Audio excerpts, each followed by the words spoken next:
बिस्मिल्लाहिर्रहमानिर्रहीम। अस्सलाम वालेकुम नाज़रीन, आप यूट्यूब चैनल देख रहे हैं। मैं इमरान खान हूँ। फ़ज़ल रहमान साहब की तकरीर जो है वो गले पड़ी हुई है सबके। फ़ज़ल रहमान साहब के अपने भी गले पड़ी हुई है। उनके लोगों ने उनका बहुत साथ दिया। फ़ज़ल रहमान साहब की पार्टी, उनके रहनुमा, उनके रिश्तेदार सारे उनके साथ खड़े हुए। सबसे ज़्यादा जो एतराज़ हो रहा है वो फ़ज़ल रहमान साहब के एक जुमले पर हो रहा है। मुझे बहुत सारे लोगों ने पूछा कि जी आप बताएं ये जुमला ठीक है या गलत है।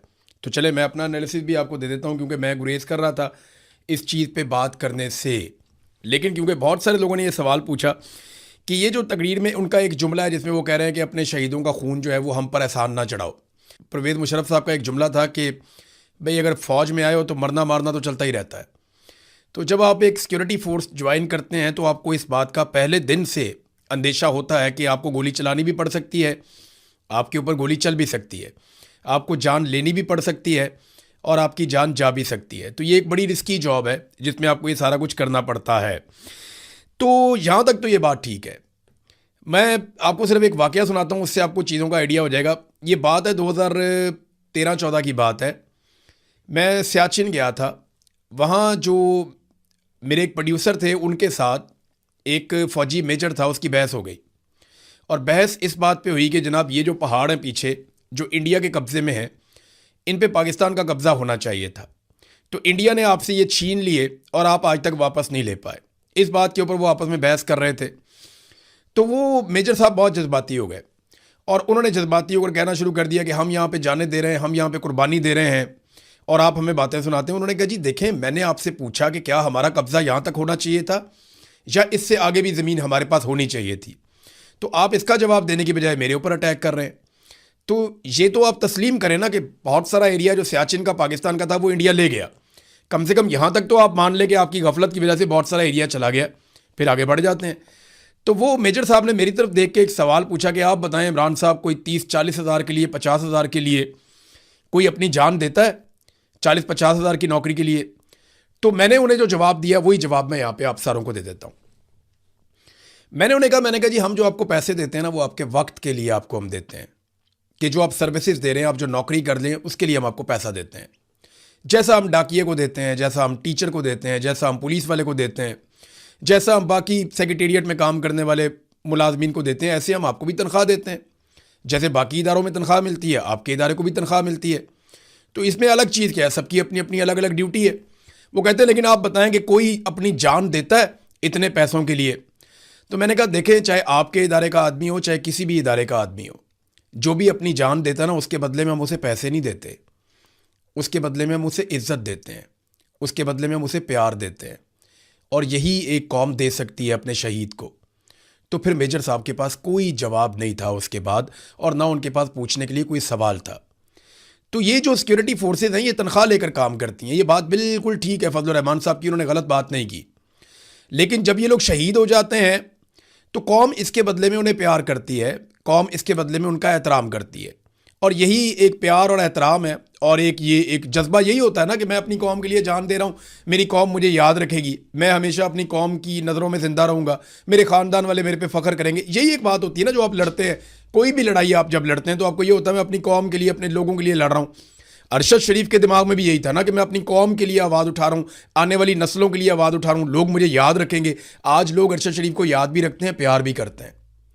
लेकिन देखिए मसला तब पैदा होता है जब आप अपने ही लोगों को मारना शुरू हो जाते हैं। तो फिर लोगों को गिले शिकवे याद रहते हैं, कुर्बानियां लोग भूल जाते हैं। और यही इस वक्त पाकिस्तान में इदारों के साथ हो रहा है।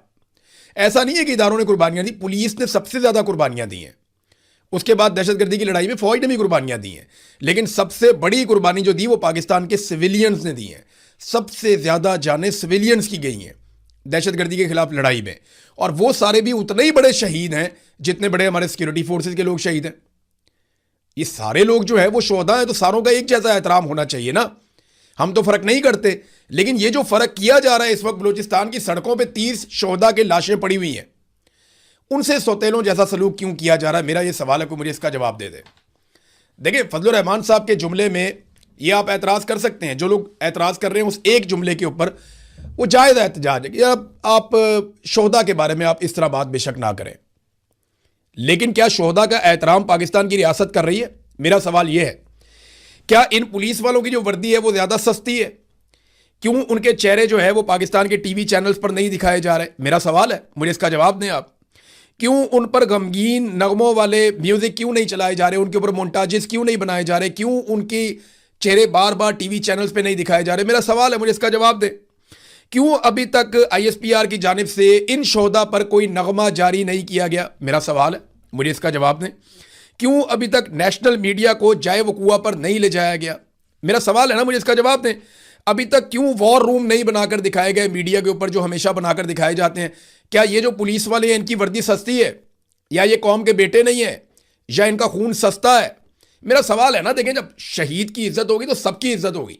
चाहे कोई बॉर्डर के ऊपर शहीद हो जाए, चाहे कोई दहशतगर्दों से लड़ता हुआ शहीद हो जाए, चाहे कोई अपनी दुकान पे बैठा हुआ अपना कारोबार करने के लिए गया, वहां पे कोई धमाका करके उसको शहीद कर दे, तो ये सारे शहीद हैं, हमारे लिए सारे मोहतरम हैं।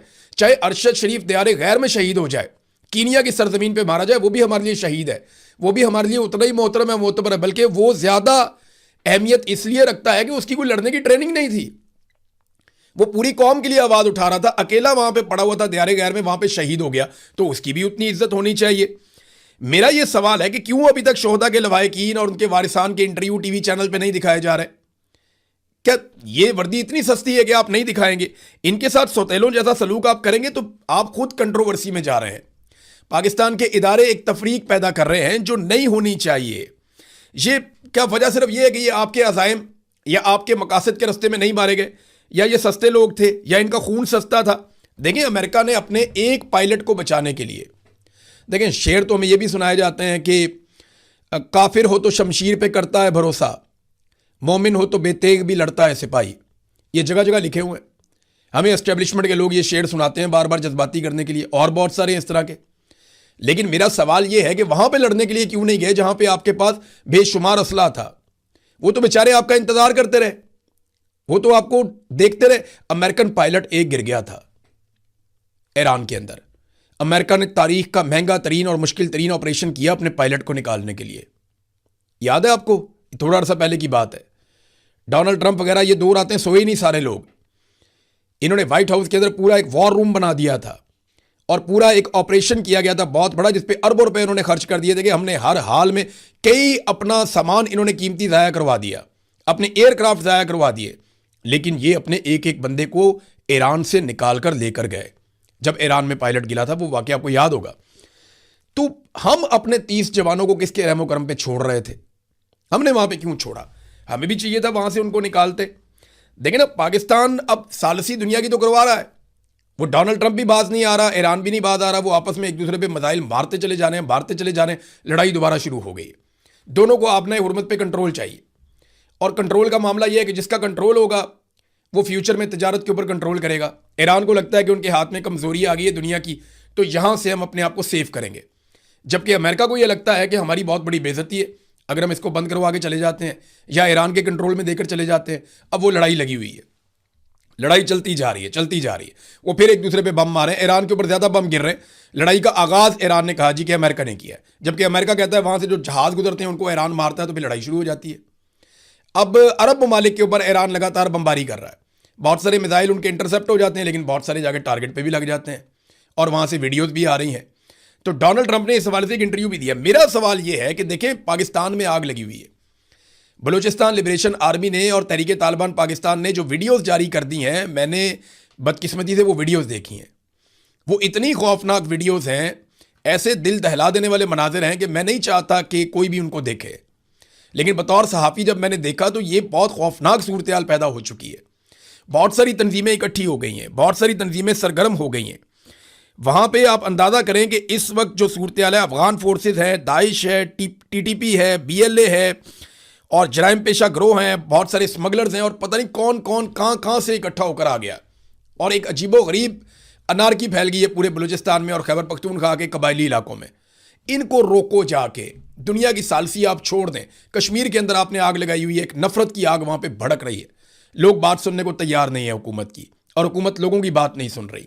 वहाँ कत्लेआम हो चुका है 2 दफ़ा, और अब दोबारा से खदशा है कि दोबारा लड़ाई ना हो जाए। तो इन चीज़ों पर तवज्जो छोड़कर पाकिस्तान को बचाएं। इस वक्त पाकिस्तान में सालसी की और बातचीत करने की ज़रूरत है। देखिए, इससे कुछ अफसरान को तो फ़ायदा हो जाएगा, कुछ लोग अपनी नौकरी या कुर्सी पक्की कर देंगे, लेकिन इस खेल के बाद नुकसान पाकिस्तान का होगा और पाकिस्तान के इदारों का होगा। और हमें कीमत इसकी चुकानी पड़ेगी, आप जो मर्जी कर लें। जिस लेवल की ये लड़ाई आपके गले पड़ गई है ना, ये लड़ाई कौमी यकजहती के बगैर लड़ना मुमकिन ही नहीं है। इमरान खान को, मारंग बलोच को आपको बाहर निकालना पड़ेगा, सियासी कैदियों को बाहर निकालना पड़ेगा, उनके साथ बातचीत करनी पड़ेगी। कौमी लश्कर बनाने की बजाय आपको कौम की बात सुननी पड़ेगी। देखिए कौमी लश्कर ये क्यों कहते हैं कि बनाना है, देखिए 3 उसकी बड़ी वजूहात हैं जिस वजह से ये कौमी लश्कर बनाना चाहते हैं। नंबर 1 वजह यह है कि अवामी सतह पर कोई भी ऑपरेशन होता है तो मुकम्मल तौर पे ताउन चाहिए। ताउन बिल्कुल नहीं है, अवामी हमायत बिल्कुल नहीं है किसी भी ऑपरेशन के साथ। और दूसरी उसकी वजह यह है कि वो डीमोरल हो जाती हैं फोर्सेस। तो ऑपरेशंस तो आप मोराल के साथ करते हैं, नारे लगाते हुए करते हैं, तो जब आप डीमोरल हो जाएंगे तो फिर आप ऑपरेशंस कैसे करेंगे। तीसरा उसका जो रीज़न है कि इंटेलिजेंस फेलियर हो रहा है।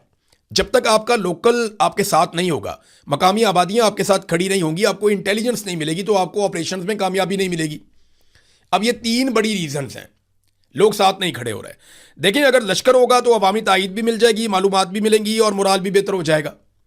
अब ये लश्कर नहीं है तो ये भी नहीं हो रहा। अब लश्कर वालों के साथ प्रॉब्लम यह है कि वो जब भी लश्कर बना के लड़ते हैं बाद में वो अकेले रह जाते हैं। जो लोग स्वात में, सिर्फ मैं आपको बता रहा हूं, लश्कर बनाकर लड़े थे, उनमें से दर्जनों की टारगेट किलिंग हुई है। और बहुत सारे सरदार जो फ्रंट पे लीड कर रहे थे और टीटीपी के साथ लड़ रहे थे, बाद में टीटीपी के साथ तो मामला तय कर लिया जनरल बाजवा ने। जनरल बाजवा ने आगे टीटीपी के साथ मामला तय कर लिए और वो जो लोग लड़ते रहे वो बेचारे अपने घरों में से, देखें ना, फौज तो एक इदारा है, उनके पास सिक्योरिटी है, उनके पास पूरा इंतज़ाम है, बख्तरबंद गाड़ियां हैं, बुलेट प्रूफ गाड़ियां हैं, जदीद वेपन्स हैं, टैंक्स हैं, हेलीकॉप्टर्स हैं, जेट्स हैं, हर चीज़ है उनके पास। बहुत बड़ी नफरी भी है, हर वक्त मुसल्लह अफराद साथ रहते हैं, उनके हथियारबंद लोग रहते हैं, वो हमेशा तैयार रहते हैं।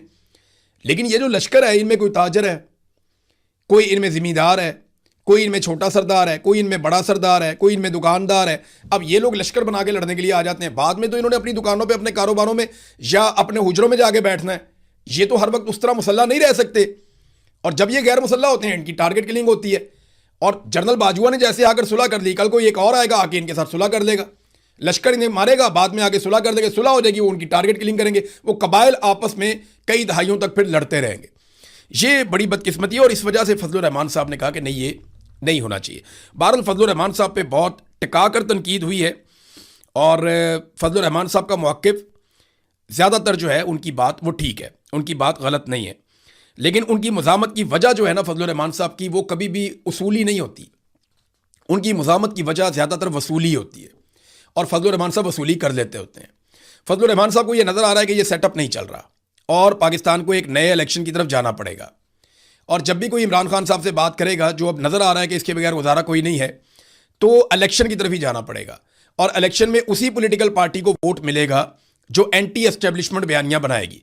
तो फजलुर रहमान साहब ने एंटी एस्टेब्लिशमेंट बयानियाँ बना ली है। और फजलुर रहमान साहब के बाद ये सहूलत भी है कि वो जब चाहें एंटी एस्टेब्लिशमेंट बयानिए से वापस भी आ सकते हैं। यानी उनकी पॉलिटिकल पार्टी में फजलुर रहमान साहब की वहाँ जमहूरियत नहीं है। ऐसा नहीं है कि फजलुर रहमान साहब ने एक बात कह दी है तो सारी पार्टी साथ खड़ी हो गई और जब उन्होंने दूसरी बात की तो पार्टी खिलाफ होगी। वो नहीं होता, वो इमरान खान साहब की पार्टी में होता है, पीपल्स पार्टी में भी होता था, अब नहीं होता। लेकिन यहाँ फजलुर रहमान साहब को तो सत्ते खैरा, वो अगर कल को ये कह दें कि जी मैं खुद लश्कर बना रहा हूँ तो इससे कोई फ़र्क नहीं पड़ेगा। उनकी पार्टी उनको कहेगी ठीक है जी फजलुर रहमान साहब ओके करो, तो उनको मुखालफत का सामना नहीं करना पड़ेगा। अनकंडीशनल सपोर्ट रहती है फजलुर रहमान साहब के पास। वो उनकी पार्टी में एक जिसको वो कल्ट इमरान खान को कहते हैं ना, एक्चुअली इन पॉलिटिकल पार्टीज़ में छोटे छोटे ये कल्ट मौजूद है। अब खैबर पख्तूनख्वा में और बलूचिस्तान में फजलुर रहमान साहब कहते हैं उनकी हुकूमत बन जाए तो अवामी मकबूलियत के लिए थोड़ा एंटी एस्टेब्लिशमेंट होना पड़ेगा और एस्टेब्लिशमेंट को ये सूट करेगा अगर फजलुर रहमान साहब की हुकूमत बन जाती है या वो कुछ मकबूल हो जाते हैं, कुछ सीटें जीत जाते हैं, कोलिशन गवर्नमेंट भी बना लेते हैं, तो फजलुर रहमान साहब एस्टेब्लिशमेंट को सूट करेंगे इमरान खान की जगह पे, क्योंकि इमरान खान बहुत मुश्किल आदमी है। और देखें जो लश्कर बनाने की बात हुई ना, वो फजलुर रहमान साहब से किसी ने नहीं कहा कि लश्कर बनाओ। फजलुर रहमान साहब की पार्टी के कुछ लोग हैं जो एस्टेब्लिशमेंट के बहुत करीब हैं पहले ही, उन लोगों को ये कहा गया है कि आप लोग लश्कर बनाएं। मैं उन लोगों के नाम भी जानता हूं जिनको कहा गया कि लश्कर बनाएं और उन लोगों ने फजलुर रहमान साहब को ये बात बताई और वो लश्कर बना भी लेंगे क्योंकि उनकी ऐसी हैसियत है। इससे पहले ये वही लोग हैं जो आईनी तरमीम हो रही थी उस वक्त भी फजलुर रहमान साहब से बागी हो रहे थे, तो ये लोग एस्टेब्लिशमेंट की ज़्यादा बात मानेंगे, फजलुर रहमान साहब की ये लोग बात नहीं मानेंगे। अच्छा, फजलुर रहमान साहब ने एक नया बयान भी जारी कर दिया है और उस बयान में जो फजलुर रहमान साहब की बॉडी लैंग्वेज है ना, वो उसमें कुछ घबराहट नज़र आ रही थी। मैंने पहली दफ़ा देखा कि फजलुर रहमान साहब थोड़ा सा परेशान, उनके चेहरे पे परेशानी नज़र आ रही थी क्योंकि बहुत तनकीद हुई फजलुर रहमान साहब पे, उनकी माजी में तारीफ़ें करने वाले लोगों ने भी तनकीदें की और इस्टेब्लिशमेंट ने अपने सारे कारतूस चला दिए फजलुर रहमान साहब के ऊपर। दूसरी तरफ जो फजलुर रहमान साहब खुद हैं वो अवामी सतह पर ट्रेंडिंग कर रहे हैं। अब उन्होंने ये फैसला करना है कि उन्होंने अवाम के साथ खड़े होना है या वापस इस्टेब्लिशमेंट के कैंप में जाना है। इस वक्त जो टॉप 5 ट्रेंड चल रहे हैं उनमें एक है मौलाना की ललकार, दूसरा चल रहा है प्रोपेगेंडा छोड़ो अमन दो, तीसरा चल रहा है लश्कर नहीं खुद लड़ो, चौथा चल रहा है कि नेशन स्टैंड विद मौलाना और पांचवा चल रहा है मौलाना कदम बढ़ाओ। तो ये इस किस्म के 5 ट्रेंड जो हैं वो टॉप पे मौलाना फजलुर रहमान के चल रहे हैं।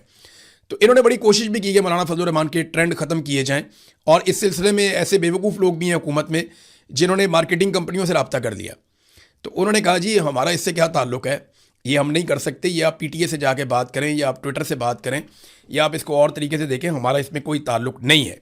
तो फ्रस्ट्रेशन बहुत ज़्यादा बढ़ गई है कि फजलुर रहमान साहब को सोशल मीडिया पे कैसे नाकाम बनाया जाए। देखें ये फजलुर रहमान साहब की अपनी पार्टी सोशल मीडिया पे इतनी तगड़ी नहीं है, तहरीक लब्बैक उनसे 10 गुना ज़्यादा तगड़ी थी सोशल मीडिया पे, और पाकिस्तान तहरीक इंसाफ नंबर 1 पार्टी है सोशल मीडिया पे आज भी।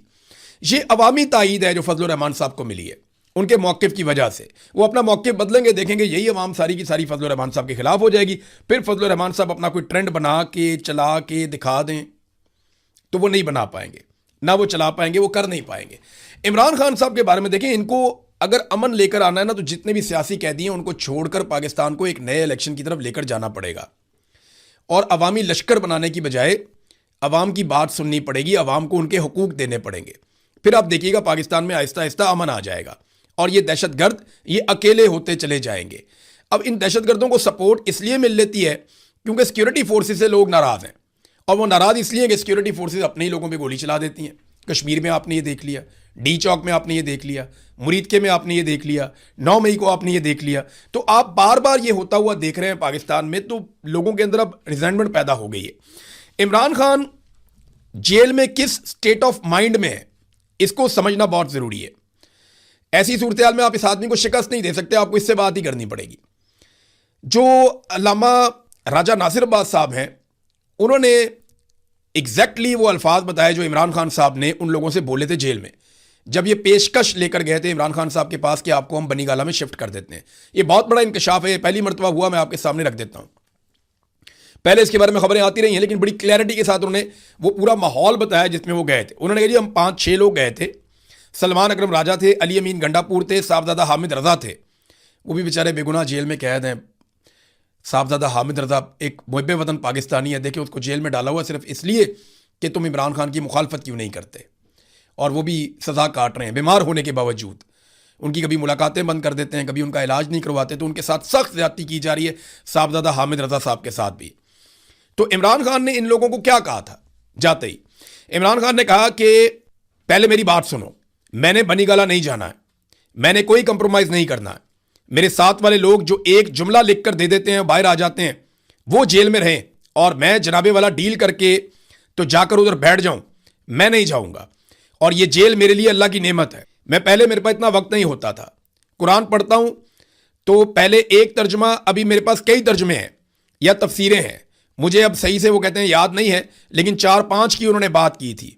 वो कहते हैं मैं दुआ करता हूं, पहले नमाज जल्दी जल्दी पढ़ता था, अब इत्मीनान से नमाज पढ़ता हूं, किताबें पढ़ता हूं, ये जेल मेरे लिए अल्लाह की नेमत है। ये जनाब सेनेट के अंदर जो कायदे हिज़्ब इख्तलाफ हैं, अल्लामा राजा नासिर अब्बास साहब वो ये कह रहे हैं कि इमरान खान साहब इस स्टेट ऑफ माइंड में जेल के अंदर। मैं क्योंकि कैदे तन्हाई काट के आया हूं ना 5 महीने, तो मैं आपको बताता हूं जब आप इस स्टेट ऑफ माइंड में चले जाते हैं तो अल्लाह ताला आपके दिल में इत्मीनान डाल देता है। फिर आपके ऊपर कोई टॉर्चर करे, कोई बदतमीजी करे, कोई कुछ भी करे, तो आपको लगता है ठीक है जो है ये है, मेरा अल्लाह तो देख रहा है ना, तो मैं अपने अल्लाह के साथ अपना ताल्लुक जोड़ लेता हूँ। ये होता है आपके साथ। इमरान खान साहब वहाँ पे बैठे हैं, इनको मुसीबत पड़ेगी, यही जाके इमरान खान से बात करेंगे, और देख लीजिएगा इनको इमरान खान से बात करनी पड़ेगी, उसे फ्री एंड फेयर इलेक्शन का वादा भी देना पड़ेगा। तो नाज़रीन, फजलुर रहमान साहब का जो स्टेटमेंट जिसके बारे में मैं आपको बता रहा था, जॉइंट अवामी एक्शन कमेटी के बारे में उन्होंने बयान जारी कर दिया गैर मुतवक्के तौर पर, और उन्होंने कहा जी कि मैं उनसे अपील करता हूँ कुछ दिन और सब्र कर लें, हमें चंद दिन की और मोहलत दे दें। मेरी बिलावल से बात हुई है और बिलावल ने भी कहा, वो कंफ्यूज भी हैं कि क्या करना है कैसे करना है, वो कोशिश भी कर रहे हैं। तो मौलाना के चेहरे पे ना थोड़ी बहुत घबराहट नज़र आ रही थी, लेकिन ऐसा लग रहा था कि मौलाना साहब अब सीज़ फायर चाहते हैं। और मेरे ख्याल में बिलावल से रब्ता करने की मौलाना की एक वजह यह भी हो सकती है कि मौलाना चाह रहे हों कि मामला किसी जगह पे तय हो जाए, और उसके बाद मौलाना साहब ने यह बताने के लिए कि मेरा बिलावल से राब्ता हो गया है। ये स्टेटमेंट भी उन्होंने चंद मिनट का जारी किया है और इसमें अपील की है ज्वाइंट अवामी एक्शन कमेटी से कि आपने अभी कोई और एक्शन नहीं लेना। लेकिन फजलुर रहमान साहब अभी तक ज्वाइंट अवामी एक्शन कमेटी से मुलाकात नहीं कर पाए, उन लोगों के बीच में नहीं गए। बहुत सारे रहनुमा वहाँ पे गए, बहुत सारे लोगों ने जाकर उनसे मुलाकातें की, लेकिन मौलाना फजलुर रहमान साहब अभी तक जाकर मुलाकात नहीं कर पाए। हाँ, बिलावल पहुँच गए मुजफ्फराबाद और बिलावल और मौलाना फजलुर रहमान साहब जो हैं वो मिलकर इलेक्शन लड़ रहे हैं आज़ाद कश्मीर में। अगर एस्टेब्लिशमेंट बहुत ज़्यादा गुस्से में रही और मौलाना फजलुर रहमान साहब वाकई डट गए तो फिर याद रखिएगा कि मौलाना फजलुर रहमान साहब को आज़ाद कश्मीर में पाकिस्तान पीपल्स पार्टी अकेला छोड़ेगी और वो जो एक अलाइंस बनाया गया है वो अलाइंस ख़त्म हो जाएगा।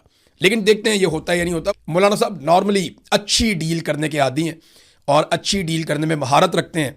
उम्मीद है कि मौलाना साहब हमेशा की तरह एक डील कर पाएंगे। नाज़रीन, जाते जाते एक छोटी सी खबर आपको मैं देता हूं। सऊदी अरब ने एशियाई ममालिक को खरीदारी करने की सूरत में $11 फी बैरल तक का रिलीफ दिया है। ठीक ठाक रिलीफ है, $11 फी बैरल तक का रिलीफ दिया है पेट्रोल में सऊदी अरब ने। हमारा ज़्यादातर जो तेल है वो सऊदी अरब से आता है, लेकिन हराम है कि हुकूमत ने एक पैसे का भी रिलीफ पाकिस्तानियों को दिया हो। सऊदी अरब एशियाई ममालिक को रिलीफ दे रहा है, लाजमी बात है हमें तो ज़रूर मिलेगा, क्योंकि हम तो जनाब सऊदी अरब में फ़ौज भी भेज चुके हैं, दिफाई मुआहदा भी कर चुके हैं और आज तक कौम को बताया भी नहीं कि हमने मुआहदा किया क्या है। लेकिन अच्छी बात है, रिलीफ तो सऊदी अरब ने ज़रूर दिया होगा, लेकिन पाकिस्तानी अवाम को टके का रिलीफ इन्होंने नहीं दिया, बल्कि उल्टा अवाम की इन्होंने जेबें काटी हैं। अब तक के लिए इतने, अपना ख्याल रखिएगा, अपने चैनल का भी। अल्लाह हाफ़िज़।